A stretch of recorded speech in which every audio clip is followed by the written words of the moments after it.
I enjoy waking up early in the morning when it's quiet and the world is waking up, and then I've got a bird feeder where I feed my birds, well, the wild birds, and that brings me much joy. So I get wild bird seeds and I just put them in my bird feeder, and I just love watching the day start. So I love mountain biking, I love nature. I've done about 10 Sani to Sea stage races. I've even fractured my wrist on one of them. But I can see no good reason to be depressed in this wonderful world of ours. And every minute outside the mortuary is just an absolute bliss. So I'm a massive foodie. So I love cooking, and I've got a million recipe books. And I probably would have had a 3-star Michelin restaurant. Because if I'd applied my brain to the food industry, even though there's no rest in restaurants, I think I would have done well. I would have had a 3-star Michelin restaurant.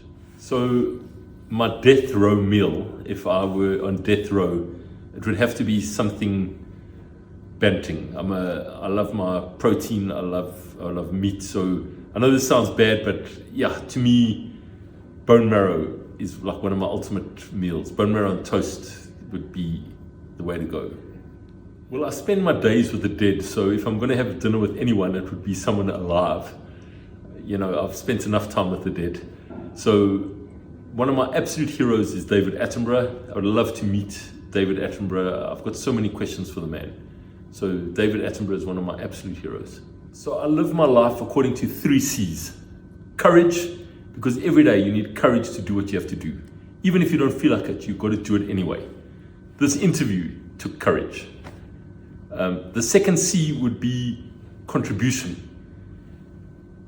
Just remember, there were 110 billion people on this planet before us. Some people contributed, some did not. Those who did not contribute got swallowed up by this planet Earth, and there's no memory of them whatsoever. Those who contributed left a bridge or an agricultural field or an idea or some children.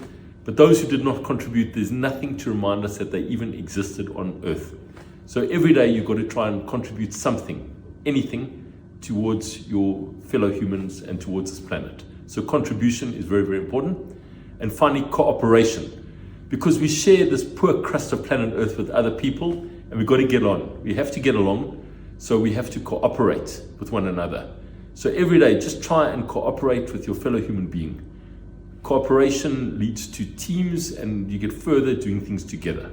So if I had to bump into 13-year-old me, I would say that the bad news is that everything is temporary. However, the good news is that everything is temporary.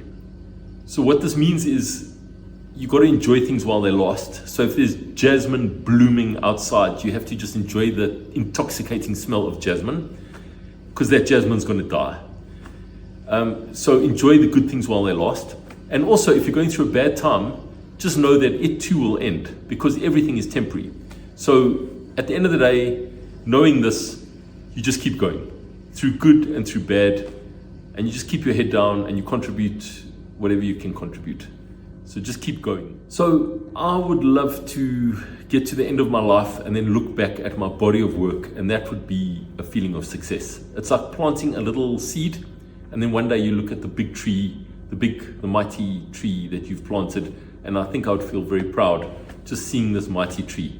However, it's just planting little seeds, and it just brings me joy, and I hope that they grow into big trees. And that's just a silent feeling of success, and it's just an inner lightness. I can't explain it. It's just looking at it with great reverence and awe, and that to me is the feeling. And it's a personal feeling, it's an intangible feeling, and it just feels amazing.